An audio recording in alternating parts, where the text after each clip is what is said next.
Entonces tenemos que ir y ver, ¿verdad?, nuestros títulos, que este sería un título ejecutivo sobre el cual se está versando el proceso. Entonces, vamos a excluir, ¿verdad?, en el juicio ejecutivo en la vía de apremio, que no está este título, sino como decía Sergio, nos lo describe el artículo 327 en su numeral 5, ¿verdad?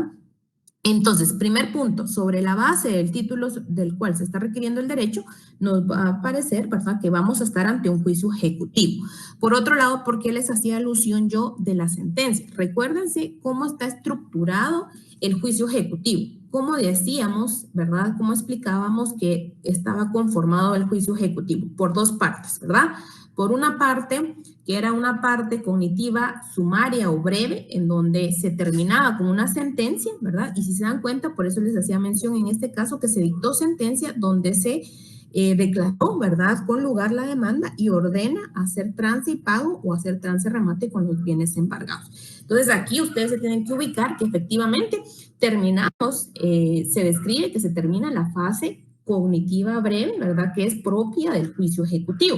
Y después ya procedemos, como decía Daniel, a partir de acá que tenemos los bienes embargados, obviamente ya procede, ¿verdad?, la aplicación de los procedimientos que pues son aplicables también en el juicio ejecutivo en la vía de apremio, ¿verdad? Pero entonces, como característica puntual, vemos que estamos por el título, por la parte que se dicta una sentencia en la fase cognitiva y que se ordena el trance remate, y aparte nos está diciendo que Emisoras Unidas planteó un juicio ordinario posterior, nos está dando el elemento que la sentencia, esta sentencia dictada con la cual se declaró con lugar la parte cognitiva que había lugar a la ejecución, nos dice entonces que ese elemento que yo les mencionaba en clase, ¿verdad?, que esta sentencia no pasa en autoridad de cosa juzgada. Entonces, efectivamente, fundamentados, ¿verdad?, y razonando con esto que yo les decía, estamos ante un juicio ejecutivo, si quieren ustedes colocarle común, razonando. ¿Por qué? Porque efectivamente tenemos tres elementos que se basan sobre un título descrito en el artículo 327, numeral 7, que se estableció una fase cognitiva breve que termina con la sentencia de fecha, ¿qué fecha es? 11 de mayo del año 2021, en el que se declaró con lugar y también se ordena hacer trance remate. Tenemos el segundo elemento, y aparte, porque al dictarse esa sentencia, posteriormente se inició un juicio ordinario de revisión. Entonces, con esos elementos, pues estamos ante un juicio ejecutivo común y pues podemos fundamentar nuestra respuesta en el artículo 327, numeral 5, así como el artículo 328, ¿verdad? Y 335, que se refiere al juicio al juicio ordinario posterior. Entonces, son esos elementos que no tienen ustedes que olvidar y que repasamos, ¿verdad?, durante todas las clases relacionadas a este tema. Ahora bien, yo les hago otra pregunta, siempre con base al mismo caso. Del análisis del caso descrito a su consideración, ¿se configuran los presupuestos de ejecución? Razonemos y fundamentemos nuestra respuesta. ¿Se configuran esos presupuestos de ejecución que vimos que eran aplicables en los temas de ejecución? ¿Se acuerdan cuáles eran esos tres presupuestos?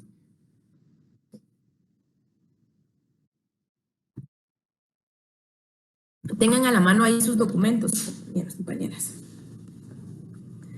En el presente caso, ¿se configuran estos presupuestos? Sí, con la explicación que dimos también de la respuesta anterior, ¿consideran ustedes que se configuran esos presupuestos de la ejecución?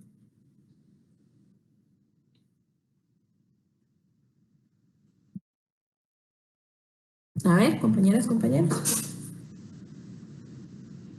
¿Cuáles eran los presupuestos de la ejecución? Hablábamos en un primer término del título ejecutivo. Entonces, en este caso, ¿cuál es el título ejecutivo? ¿Identificamos un título ejecutivo?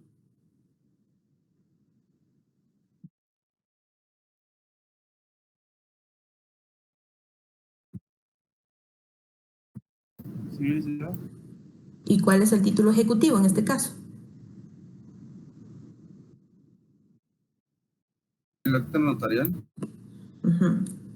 Encontramos o identificamos algún elemento que nos dé idea de que hay un patrimonio ejecutable.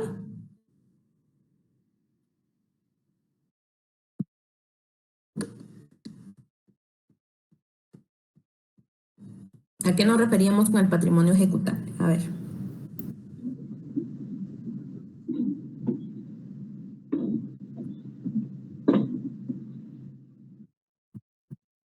Si la sentencia nos indica que se declara con lugar la demanda y aparte se ordena hacer trance y pago y o trance y remate de los bienes embargados y que posteriormente vemos que en este caso concreto se estableció un juicio ordinario posterior de revisión, eso quiere decir que efectivamente pues hubieron, ¿verdad?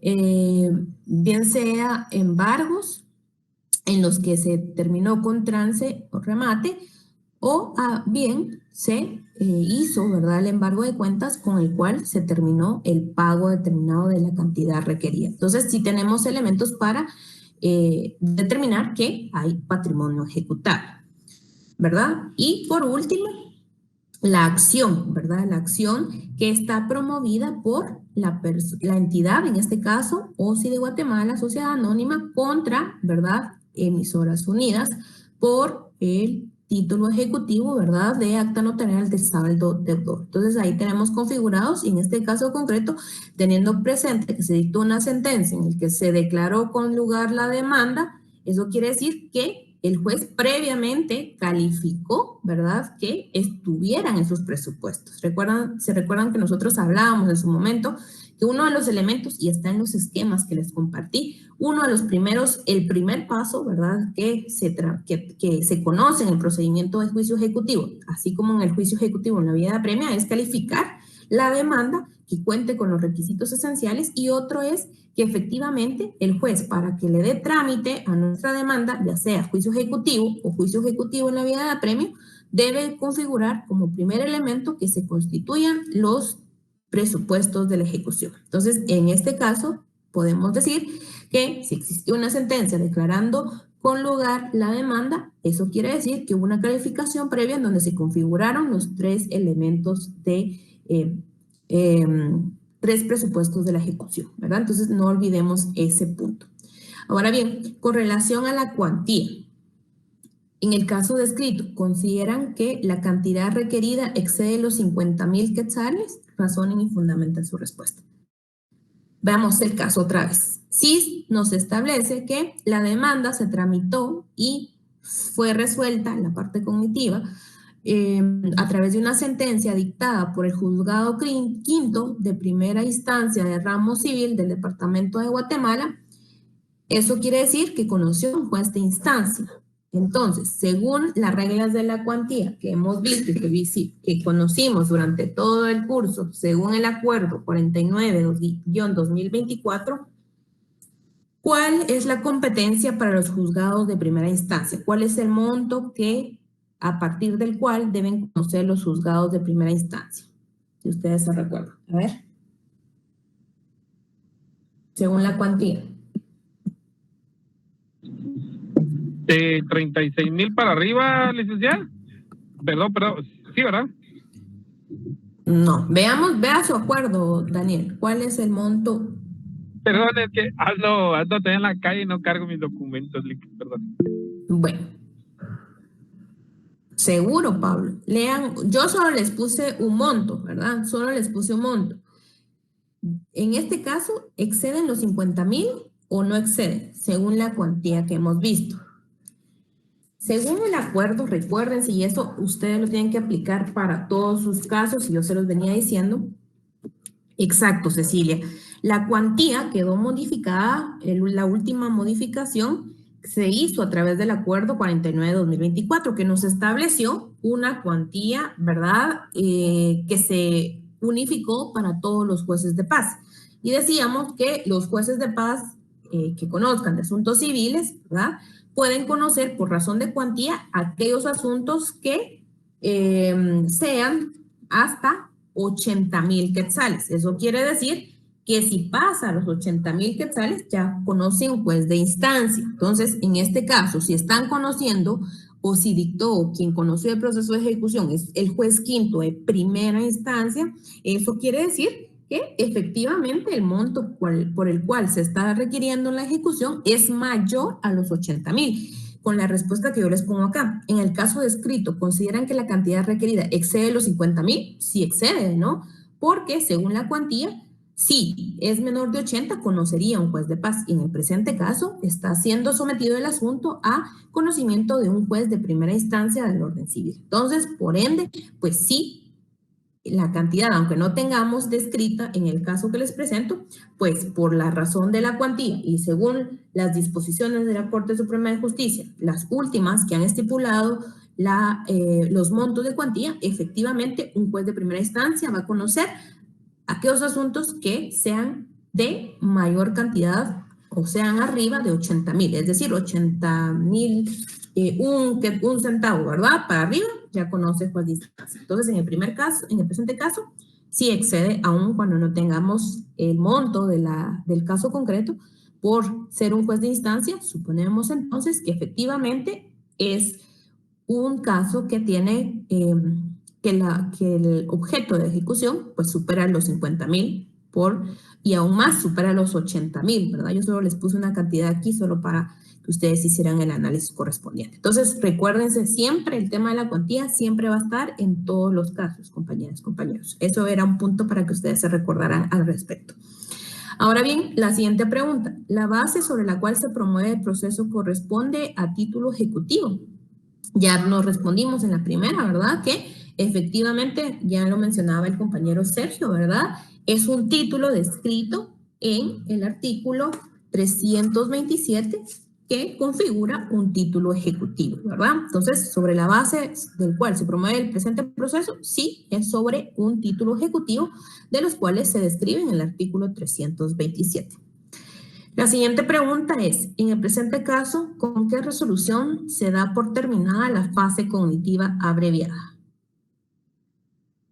Volvemos al caso que les presento. A ver, ¿con qué resolución damos por finalizada la fase cognitiva en este juicio ejecutivo?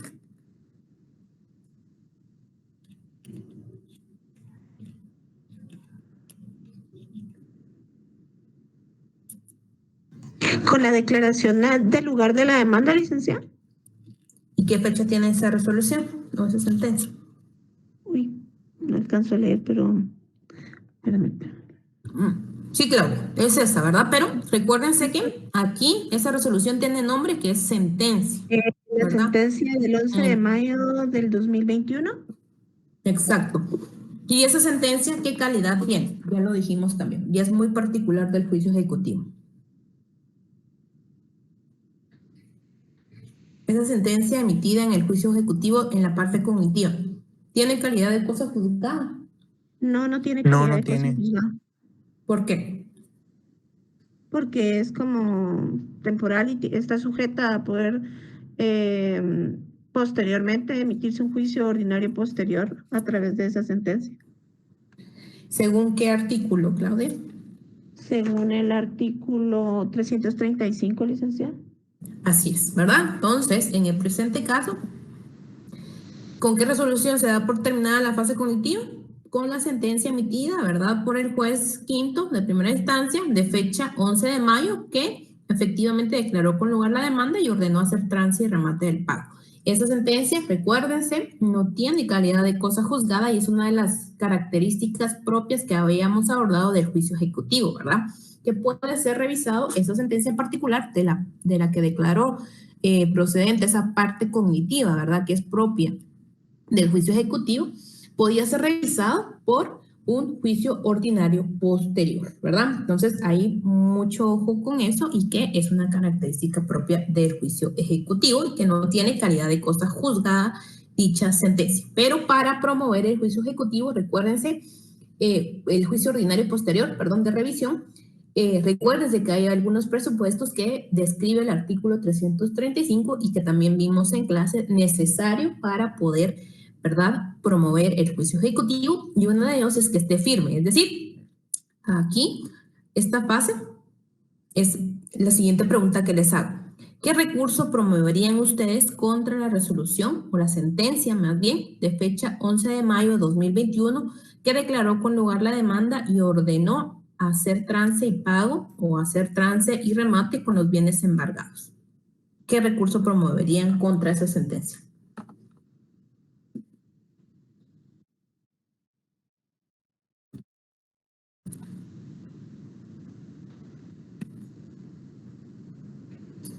A ver, ¿qué recurso procede contra esa sentencia que declara procedente el juicio ejecutivo y que declara trance y remate de los bienes embargados en su caso o trance y pago?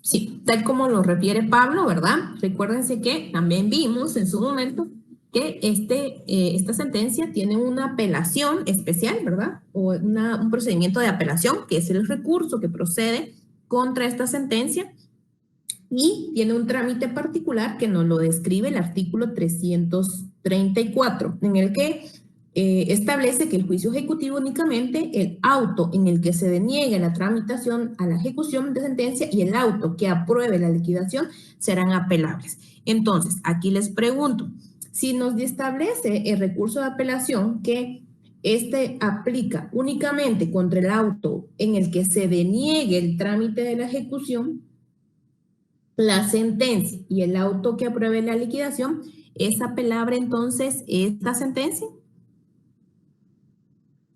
¿Se acuerdan que hacíamos la comparación en su momento en el que en el juicio ejecutivo en la vía de apremio la apelación solo era o se promovía contra dos supuestos, ¿verdad? Contra el que denegaba la ejecución y contra el auto que aprobaba la liquidación.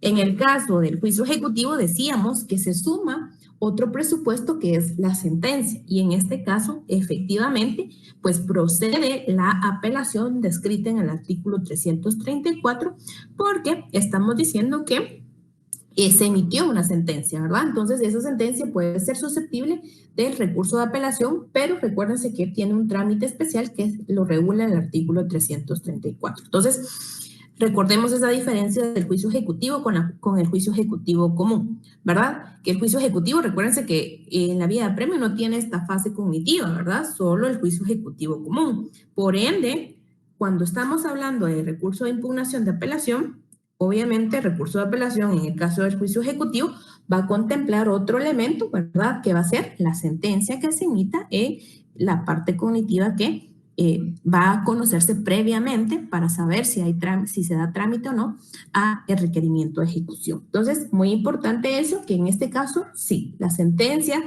es apelable. Y luego de que ya esté firme la apelación, ya podemos proceder, ¿verdad?, con el juicio ordinario de revisión posterior. Entonces, eso también muy importante que ustedes se recuerden que lo vimos en clase.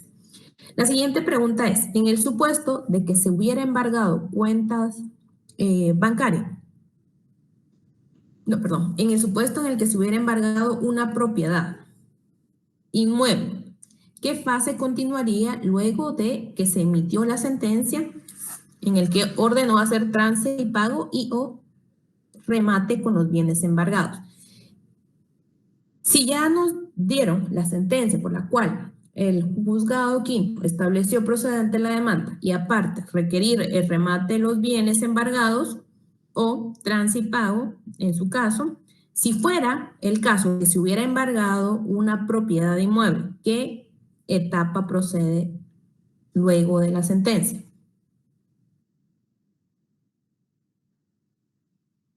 A ver, compañeras, compañeros, ¿qué etapa procedería entonces?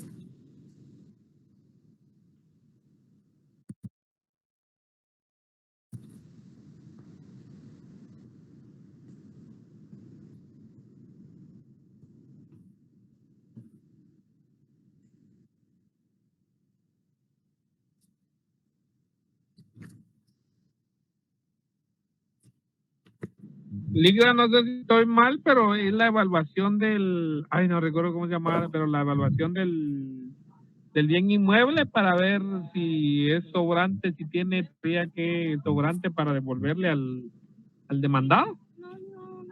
La tasación. La casación, ajá.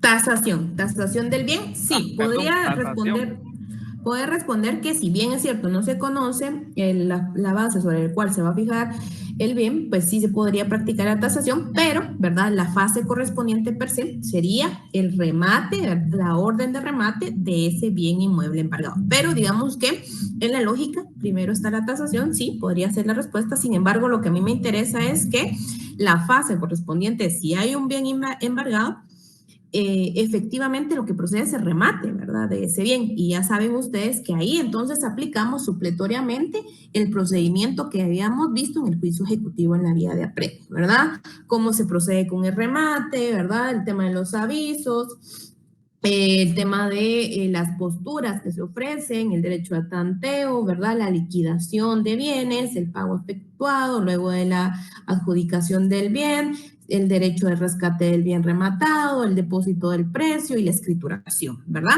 Entonces, ahí ya aplicamos justamente a partir del remate del bien, ¿verdad? Pero como decía Daniel, pues previamente también hay que hacer la tasación correspondiente si no se tiene un monto sobre el cual se va a fijar, ¿verdad? La ejecución de ese inmueble. Entonces, ahí lo que yo quiero es que ustedes ya tengan presente que efectivamente a partir de que se dictó una sentencia ya aplicamos supletoriamente todos los procedimientos que vimos en el juicio ejecutivo en la vía de apremio, dependiendo mucho del bien, que sea, del patrimonio ejecutable al que se quiera, ¿cómo se llama? Al que se quiera requerir, ¿verdad? El cumplimiento del pago. Y por eso mismo también les hago esta otra pregunta. En el supuesto de que se hubiera embargado cuenta bancaria, ¿qué fase continúa luego de la sentencia?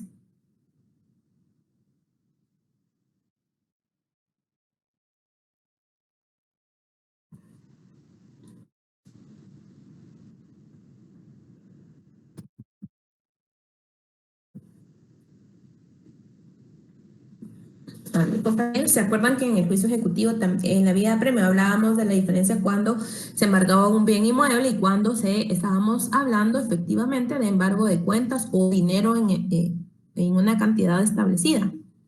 Y eso nos lo establecía el artículo 320, en el que, pues efectivamente, lo que procedería si se embargan cuentas bancarias, justamente también, si lo quieren ver, como lo decía Daniel anteriormente, lo que procede es la liquidación, ¿verdad?, el monto requerido sobre la base de las cuentas embargadas. Es decir, si las cuentas fueron embargadas, tenemos que verificar si esas cuentas, pues, sean ajustadas a la cantidad líquida y exigible que se está reclamando y sobre qué base se va a hacer la liquidación, ¿verdad? Recuérdense que acá en las liquidaciones se deben contar con la cantidad adeudada más intereses, ¿verdad? Y costas si fuera el caso, ¿verdad? Entonces, hacer esa liquidación y luego efectuar el pago, ¿verdad? Tal como lo refiere el artículo 320, que también es aplicable y que lo veíamos en el juicio ejecutivo en la vía de apremio. Entonces, mucho ojo también ahí en cuanto a identificar cuál es el bien en el cual se va a requerir esa obligación o ese efecto expropiativo, ¿verdad? Es decir, con el cual nosotros vamos a pretender que se cumpla la obligación líquida y exigible que estamos reclamando en la demanda. Entonces, ahí recuérdense que cuando se trata de bienes embargados que refieran cantidad de dinero en efectivo o bien cuentas bancarias, se procede a liquidación y de una vez requiere el pago, ¿verdad? Entonces, ahí hay una diferencia en cuanto a los bienes embargados con propiedad inmueble. Y yo quiero que también pues tengan presente de aquellos casos en donde en el juicio ejecutivo en la vía de apremio, ¿se acuerdan que también hablábamos de aquellos casos en donde ya estaba asegurada la obligación previamente, que eran obligaciones como por ejemplo los créditos prendarios, los bonos o celo de las hipotecarias, en donde hay hipoteca? Ahí recuérdense que también hay un trámite específico, pero eso es aplicable únicamente a la vía de apremio. En este caso, en el juicio ejecutivo, veamos que tienen que observar ustedes la naturaleza del bien sobre el cual van a requerir el embargo y con ello garantizar de alguna manera la obligación de la cantidad que están exigiendo. Entonces, ahí quería recordar este punto. Y otra de las preguntas que les hago en el caso escrito es cuáles son los requisitos que debe observar el juzgado 13º de primera instancia del Departamento de Guatemala para dar trámite al juicio ordinario de repetición o de revisión. ¿Cuáles son esos requisitos que se deben plantear para que proceda el juicio ordinario de repetición o de revisión? Son los 3 supuestos que usted nos puso a consideración en el artículo 335, licenciada. Y uno Que de ellos es son que cuando el juicio solo puede promoverse cuando haya cumplido la sentencia dictada en el juicio ejecutivo. Para conocer el juicio ordinario posterior, cualquiera sea la naturaleza de la demanda que se interponga, es competente el mismo tribunal que conoció en la primera instancia, y que el derecho a obtener la revisión de lo resuelto en juicio ejecutivo caduca a los 3 meses de la ejecutoriada la sentencia dictada en este. Muy bien, Claudia. Ahora yo les pregunto, en este caso, si se cumplen con esos presupuestos.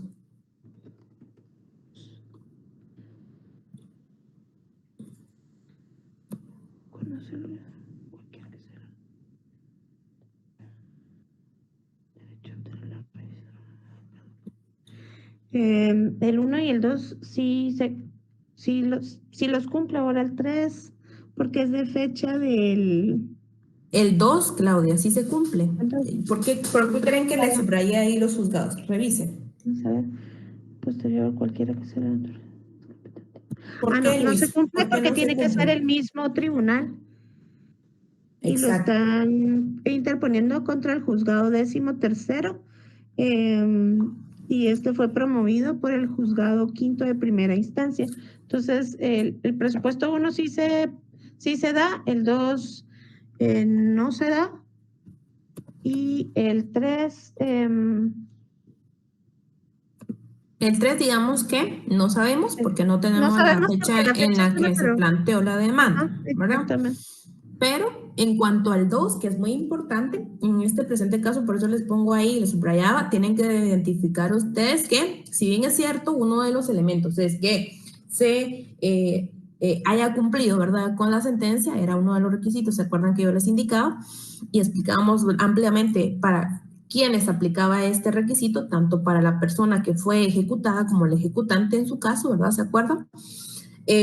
Pero lo importante aquí es que el juicio ordinario posterior debe ser planteado debe ser conocido por el mismo tribunal que conoció en la primera instancia el juicio ejecutivo. Y en este caso concreto, se planteó ante otro juzgado, que es el juzgado 13º de primera instancia. Y en ese sentido, acá se rechazó el ordinario porque efectivamente, ¿verdad?, no se cumplió con esos requisitos posteriores que son necesarios para habilitar el juicio ordinario de revisión posterior. Entonces ahí mucho ojo con eso, y por eso les planteaba justamente este caso concreto. Entonces, en cuanto al supuesto, en el caso descrito, sobre los requisitos que se deben observar en el juzgado 13º, este no es el competente para conocer. Entonces no se cumple con este segundo elemento para promover el juicio ordinario posterior. Con base, ¿verdad?, siempre en el artículo 335. Y por último, yo les hago esta última pregunta. En el supuesto de que usted auxilie a la entidad OSI de Guatemala, sociedad anónima, y promovió el desarrollo del juicio ordinario posterior, ¿qué excepción sugeriría que se planteara al contestar la demanda de juicio ordinario de repetición? Incompetencia. ¿Por qué, Luis? Porque cambia de juzgado y el artículo es muy claro que dice que debe ser el mismo tribunal. Efectivamente, ¿verdad? Entonces, acá, en el juicio ordinario, uno de los primeros, de las primeras excepciones que ustedes deben plantear, si auxiliaran, ¿verdad?, la entidad contra la cual se le está promoviendo el juicio ordinario, efectivamente es, ¿verdad?, la incompetencia, ¿verdad? Porque no es el órgano jurisdiccional competente para conocer del asunto. Entonces, ahí también mucho ojo con eso.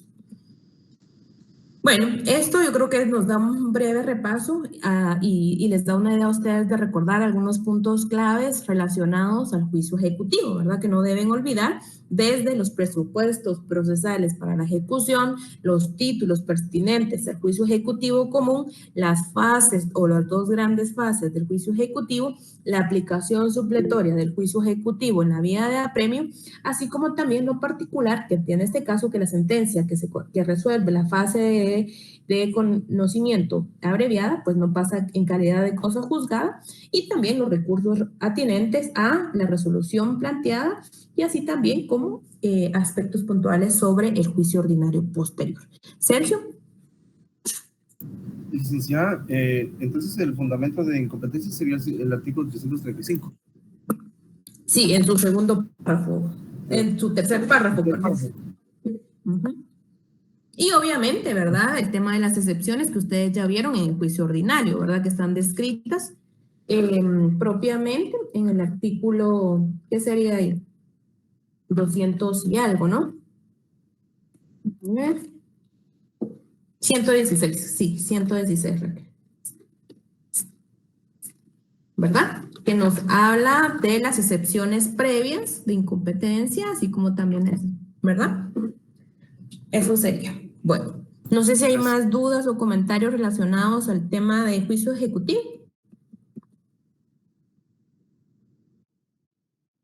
Si no, vamos a pasar rapidito a otro punto que quiero que no quede de lado, y justamente era de lo que veíamos de las ejecuciones especiales, ¿verdad? Yo les mencionaba y vimos del desarrollo de nuestro código procesal que hay 4 ejecuciones especiales, y en particular, pues lo que vimos doctrinariamente, ¿verdad? Cuando este tipo de ejecuciones, ¿por qué se abordan de manera particular?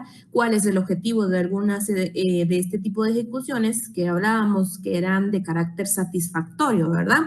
Y como muchas de estas, pues al momento de no poder satisfacer la entrega, el hacer, el escriturar, pues se convertían, ¿verdad?, en ejecuciones de carácter expropiativo, ¿verdad? Y ahí aplicábamos pues el tema de las ejecuciones que ya hemos visto.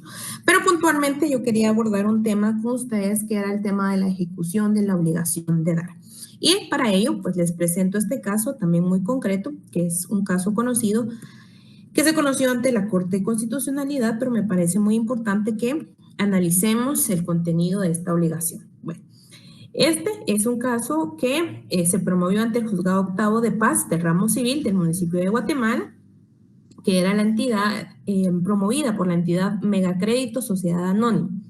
Esta entidad promovió ejecución especial de dar contra la señora Ernestina González Morales, fundando su derecho en el testimonio de la escritura pública de compraventa número 189, siendo su pretensión que la demandada cumpla con su obligación de entregar en forma inmediata o a más tardar dentro de las 24 horas siguientes el bien inmueble que motivó dicho instrumento. Entonces, acá primero, analicemos que la pretensión que se quería acá, y de una vez les digo que se quería porque hablamos sobre este tema en su momento, cuando abordamos el tema de la ejecución de la obligación de dar, primero, el artículo 336 nos estableció, ¿verdad?, que esta ejecución recae sobre cosa cierta o determinada o en especie.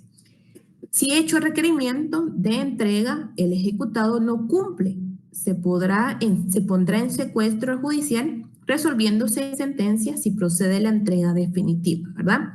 Si la cosa ya no existe o no puede secuestrarse, se embargarán bienes que cubran su valor fijado por el ejecutante y por los daños y perjuicios, pudiendo ser estimado provisionalmente por el juez la cantidad que equivale a daños y perjuicios. Cuando explicábamos este tipo de ejecución, yo les refería particularmente que este tipo de ejecuciones derivan del derecho de obligaciones, ¿verdad?, que está descrito en nuestro Código Civil, pero también podía ser derivado de algún tema en particular, de algún contrato, ¿verdad?, que se pudiera haber realizado entre particulares. Pero yo les hacía la salvedad que este juicio de la obligación de dar no aplicaba cuando hacíamos ese ejemplo particular, ¿verdad? De cuando me mencionaba uno de sus compañeros en clase, si se podía aplicar este juicio cuando, por ejemplo, se tratara de una compraventa y que se requiriera, por ejemplo, a través de esto, la entrega de un bien inmueble. Yo le refería que en esos casos había que establecer que la naturaleza de los juicios de ejecución no son propiamente los de conocimiento, ¿verdad? Donde establecíamos si procede o no el derecho, la declaratoria de un derecho. Si estamos hablando de una compraventa, yo les decía que por la naturaleza misma del contrato, lo que se prevé es que al momento de entregar una cantidad cierta y definida, pues pasa a la posesión, ¿verdad? De la posesión y el derecho que tiene sobre ese inmueble. Ahora bien, cuando surgen cuestiones en donde se plantea el conocimiento de si es procedente que un inmueble pase a posesión de una persona porque alegue que le corresponde un derecho y esta otra persona pues está en el inmueble o sigue disfrutando la posesión de este inmueble, ¿qué procedimientos fueron los que vimos que conocían relacionados a este asunto de posesión y sobre el tema de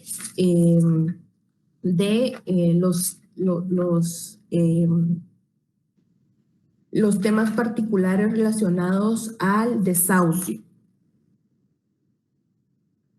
¿Se acuerdan ustedes? Y lo vimos en su momento en los primeros juicios de conocimiento.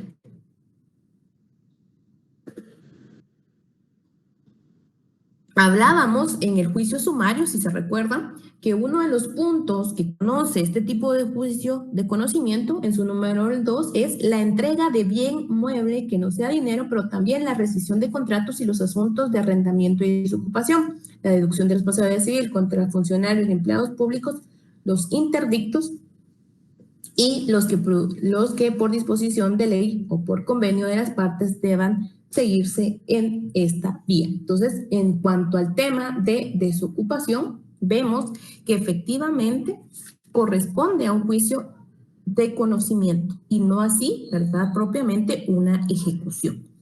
Y entonces, pues por eso les planteaba este caso, que también era uno de los puntos que hablábamos en clase. Según el caso referido y según lo visto durante el proceso civil, ¿qué tipo de proceso civil corresponde? En este tipo de planteamientos, en donde el requerimiento específicamente es la desocupación de alguien que supuestamente pues compró un bien inmueble y que está ocupado por otra persona, pues no corresponde a una ejecución, sino más bien procede, ¿verdad?, un juicio de conocimiento, dependiendo de la naturaleza del reclamo que se haga, por la vía ordinaria o bien, como en este caso, un juicio sumario, ¿verdad? Entonces, eso es muy importante y aquí les hago la anotación de las consideraciones que ha hecho, ¿verdad?, la Corte de Constitucionalidad, pero puntualmente porque nos refiere, ¿verdad?, que existen distintos tipos de procedimiento y también que derivan, ¿verdad?, de lo que conocemos o que lo que ya hemos visto relacionados a las obligaciones del Código Civil. Y puntualmente yo quiero que ustedes se centren en que el Código Civil en su artículo 442 nos ha establecido que existen, si bien es cierto, bienes muebles e inmuebles que pueden ser susceptibles de juicio de ejecución de la obligación de dar, van a haber ciertas pretensiones que debemos analizar para establecer si efectivamente va a proceder un juicio ejecutivo de la obligación de dar o si por el contrario vamos a estar ante una pretensión de establecer una declaratoria de un derecho que corresponde propiamente a los juicios de conocimiento. Acá brevemente les voy a compartir esto porque sí me interesa que lean esto, pero el asunto es que sí procede, ¿verdad?, la obligación de dar en bienes inmuebles. No vamos a centrarnos en la naturaleza de los bienes, si son muebles o inmuebles, para poder ejecutar la obligación de dar, sino vamos a centrarnos más bien en la pretensión de la demanda para establecer si es la vía adecuada una ejecución o por el contrario, vamos a pretender una declaratoria de algún derecho, un asunto sometido a un conflicto en el cual necesitamos una decisión, que es básicamente la competencia de los juicios de conocimiento que ya hemos visto. Entonces, eso es lo básico que quería recordar en este tipo de procesos de ejecución. Y ahora sí, les planteo un caso concreto en el que nos establece que la entidad Compañía Guatemalteca de Maquinaria, Sociedad Anónima, promovió, acá les dejo el espacio porque pues, la idea es que ustedes ajusten qué juicio especial de ejecución se promovió, por incumplimiento de contrato de compraventa por abonos con pacto de reserva de dominio de adquisición de maquinaria. Por incumplimiento quisiera el obligado Dragados y Construcciones Sociedad Anónima, requiriendo la entrega del bien objeto del contrato. Entonces acá pues hablaban de un contrato por abonos, ¿verdad? Con reserva de dominio de una maquinaria. Resulta que la entidad obligada, que era la entidad Dragados y Construcciones, Sociedad Anónimas, incumplió, ¿verdad?, con lo pactado en el contrato de compraventa por abonos y la entidad Compañía Guatemalteca de Maquinaria requería, ¿verdad?, la entrega de nuevo de la maquinaria. Entonces, acá, si se dan cuenta, hay un título en el cual hay una obligación en la cual se basa el requerimiento de esa entrega de la obligación de dar, porque hay una cuestión de un bien determinado, que es la maquinaria, y hay un incumplimiento por parte del obligado, que era pues el tema de los abonos y una cláusula especial en ese caso, en donde decía que si no se incumplía, pues se podía requerir, ¿verdad?, la entrega de la maquinaria objeto del contrato. En ese sentido, acá sí estamos ante una obligación de la ejecución de dar. Y esa era la primera de las preguntas, ¿verdad?, según el caso referido y según lo visto durante el curso de Derecho Procesal Civil 2, ¿qué tipo de proceso civil corresponde? Acá, por los elementos que les referí, vamos a estar ante una ejecución de la obligación de dar en virtud de que efectivamente hay una cosa cierta y determinada, ¿verdad?, y el requerimiento de la entrega por parte del obligado. Otra de las preguntas que les hacía es, en el caso concreto, si la obligación al habérsele realizado, si el obligado al habérsele realizado el requerimiento de entrega no cumple con la entrega de la maquinaria, ¿qué medida cautelar provisional es aplicable? Según lo que vimos específicamente de la ejecución de la obligación de dar. ¿Se acuerdan que en esta ejecución les mencionaba yo que había una medida cautelar provisional particular? Sería el secuestro judicial en base al artículo 336. Así es, Luis, ¿verdad? Justamente porque es una obligación de dar, el artículo 336 nos dispone que si el ejecutado no cumple, al haberse hecho requerimiento, se pondrá en secuestro judicial, resolviendo en sentencia si procede la entrega definitiva, ¿verdad? Entonces, acá la medida cautelar provisional va a ser el secuestro judicial. Entonces, ahí también muy importante. Otra de las preguntas que les hago relacionado a este tipo de ejecución especial es si la maquinaria objeto de requerimiento de ejecución del obligado de dar ya no existe, ¿qué procede? Si la maquinaria objeto de la ejecución, en el presente caso, ya no existiera por alguna u otra razón, ¿qué requerirían ustedes? Se embargan los bienes que cubran su valor fijado por el ejecutante según el segundo párrafo del mismo artículo 336. Solo el valor de la obligación, Claudia. Y los daños y perjuicios. Muy importante, ¿verdad?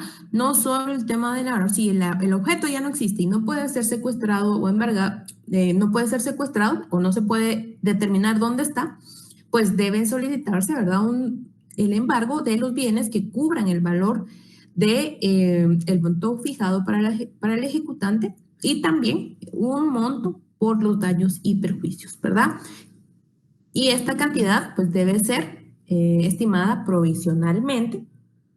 Y también, si el ejecutado no está pues, de acuerdo, pues puede oponerse a ese monto fijado, ¿verdad?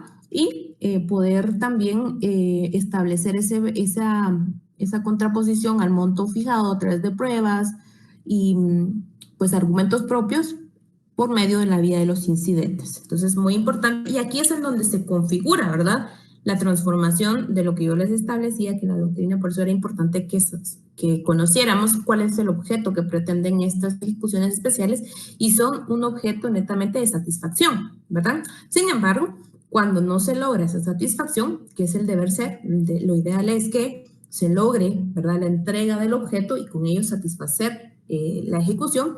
Pero si no se lograra, ese objeto principal se convierte o se transforma a un requerimiento de carácter expropiativo, ¿verdad? Porque pues ya vamos a trasladar o cambiar o transformar, ¿verdad?, el requerimiento de dar a una ejecución propiamente dicha, ¿verdad?, que se establecería en el presente caso si se transforma y el juez dicta, por ejemplo, un monto establecido porque no se encontró la maquinaria objeto de restitución y se fija un monto, valor por los daños y perjuicios y aparte por el monto que requiere la parte ejecutante. A partir de ahí, ¿qué procedería? Si se embargaron bienes también. Y ya se transformó nuestro requerimiento de satisfacción a un de carácter expropiativo, habiendo bienes embargados. ¿Qué procede? El remate. En su caso, si fueran bienes inmuebles, ¿verdad, Luis? El remate, si fueran bienes o cuentas bancarias o dinero, la liquidación y el correspondiente pago, ¿verdad?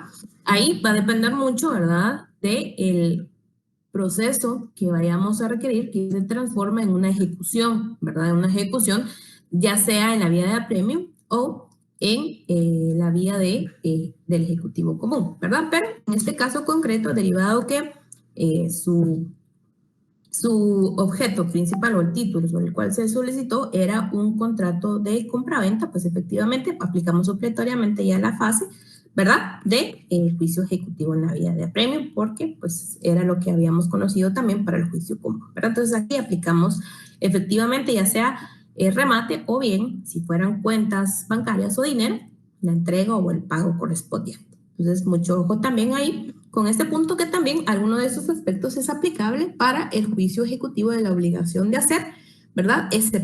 Exceptuando únicamente la ejecución de escriturar, porque hablábamos que en ese tipo de ejecuciones particularmente, si no se cumple con la obligación de escriturar, pues es el juez quien asume esa obligación y a costa del interesado, pues nombra un notario que efectivamente realiza la escritura. Ya después, las otras tres obligaciones sí se aplica, ¿verdad?, de lo que hablábamos de que se puede transformar la obligación satisfactoria a una de carácter expropiativo y aplicar efectivamente lo que habíamos conocido sobre las ejecuciones, ¿verdad? Entonces, ahí era un punto que también quería recalcar de lo que hemos visto. Y para finalizar, ¿verdad?, con este repaso muy breve, vamos a abordar un poco el tema de lo que vimos en la última clase, que me interesa mucho que también tengan presente, que es el tema de la liquidación de honorarios y las costas procesales. Primero, y recuérdense que hay conceptos que definen cada uno de la naturaleza, tanto de las costas procesales como de la liquidación de honorarios. ¿Cuándo estamos hablando de costas procesales? ¿Cuándo estamos hablando de requerimiento de liquidación de honorarios? Eso repase. Pero en el caso concreto y de la última clase que habíamos abordado, les pongo este caso. Dentro del trámite del juicio ordinario laboral promovido por Edgar Francisco de León Morales contra el Estado de Guatemala, el interesado actuó con el patrocinio del profesional, el abogado Jorge Luis Santizo Méndez. Este abogado promovió un incidente. Primero, recuérdense que tanto el tema de liquidación de costas como el tema de liquidación de honorarios se tramita por la vía de los incidentes que ya les había referido, ¿verdad? Que aplicamos el procedimiento que nos establece la ley del organismo judicial y también observando, ¿verdad?, el arancel de abogados, procuradores y mandatarios judiciales, ¿verdad? El decreto que les hacía referencia, que era el decreto 111-96, ¿verdad?, que tiene nuestro arancel.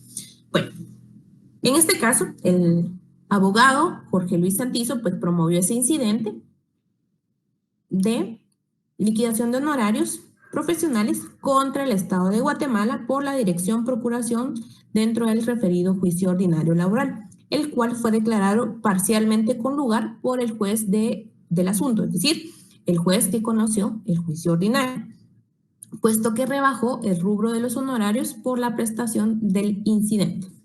Bueno,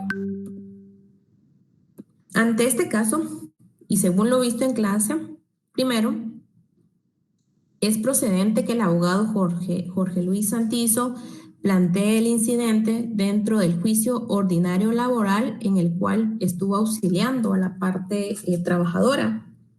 ¿Es procedente o no?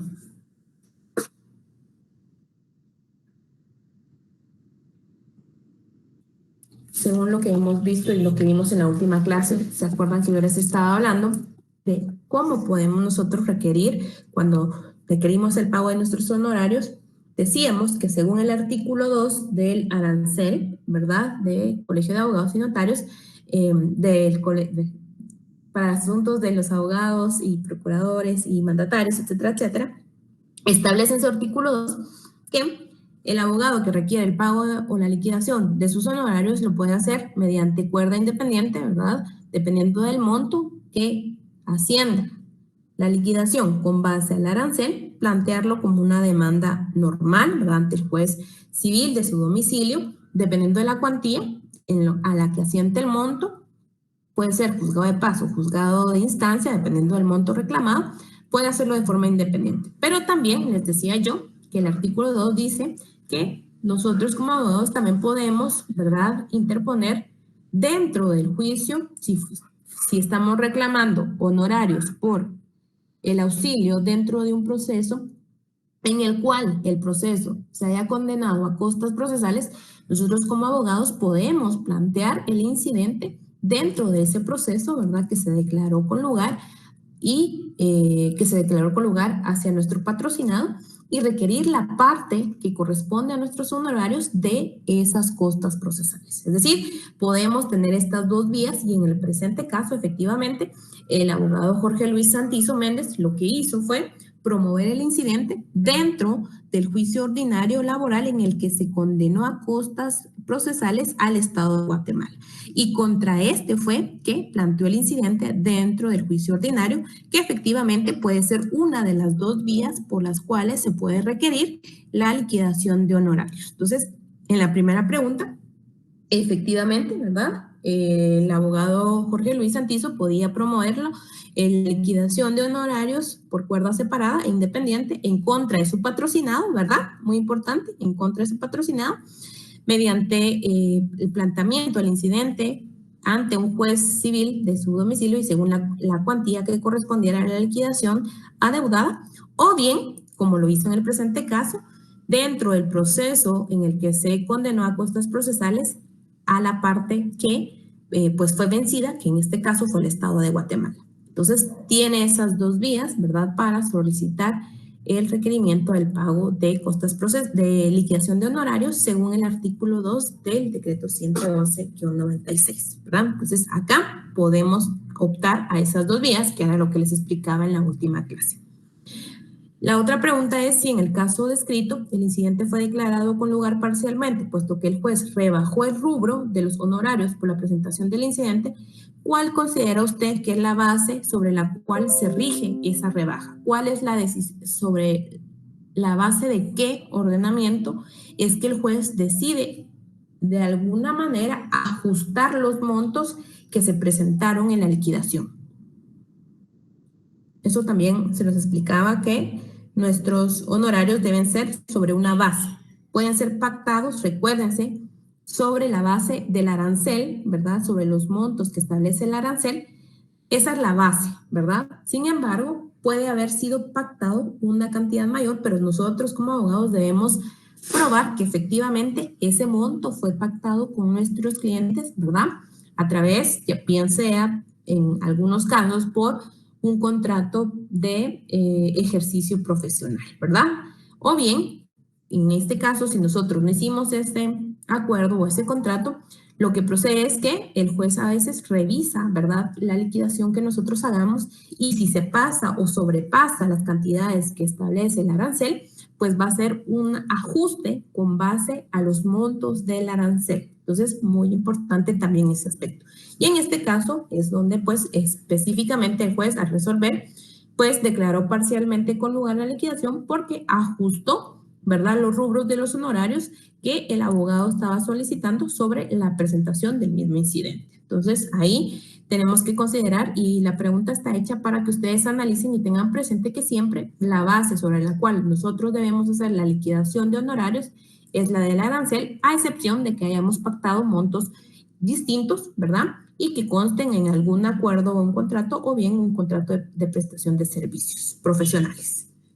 Y por último, la pregunta que les hago es si el abogado Jorge Luis Santizo Méndez puede acudir ante otro órgano jurisdiccional a solicitar la liquidación de sus honorarios, y era lo que también les explicaba en la primera pregunta, ¿verdad? Que efectivamente nosotros pues podemos ya sea instar un incidente de liquidación de honorarios dentro del proceso que auxiliamos, por el cual estamos cobrando esos honorarios, siempre que se haya condenado a la parte vencida a costas procesales contra esta persona, o bien hacer el requerimiento por cuerda individual, que sería ajustar la liquidación de nuestros honorarios, y aquí el incidente sería en contra de nuestro patrocinado, ¿verdad?, contra la persona que auxiliamos, y sería presentado ante el juez civil de nuestro domicilio, dependiendo del monto, ajustado a la cuantía de competencia, si es un juez civil de paz o un juez de primera instancia. Y así es como pues vemos un poco lo que hemos hablado relacionado a la liquidación tanto de costas procesales como de liquidación de honorarios. Por favor, siempre pues lean el arancel, ¿verdad? Y pues la base fundamental de los artículos que les describí en el documento que les compartí. Y finalizando con esto, no sé si hay alguna duda o comentario con estos dos últimos temas que vi, y si no, pues básicamente esto sería un poco la idea de cómo también vamos a evaluar, ¿verdad?, en el examen final los temas que hemos abordado en este último módulo para el tema de ejecuciones especiales, ejecución común. Se acuerdan que también vimos el tema de las ejecuciones de sentencias, tanto nacionales como extranjeras. Brevemente algunos conceptos de lo que antes eran las ejecuciones colectivas, y el tema de los costos dentro de los procedimientos, dentro de los procesos.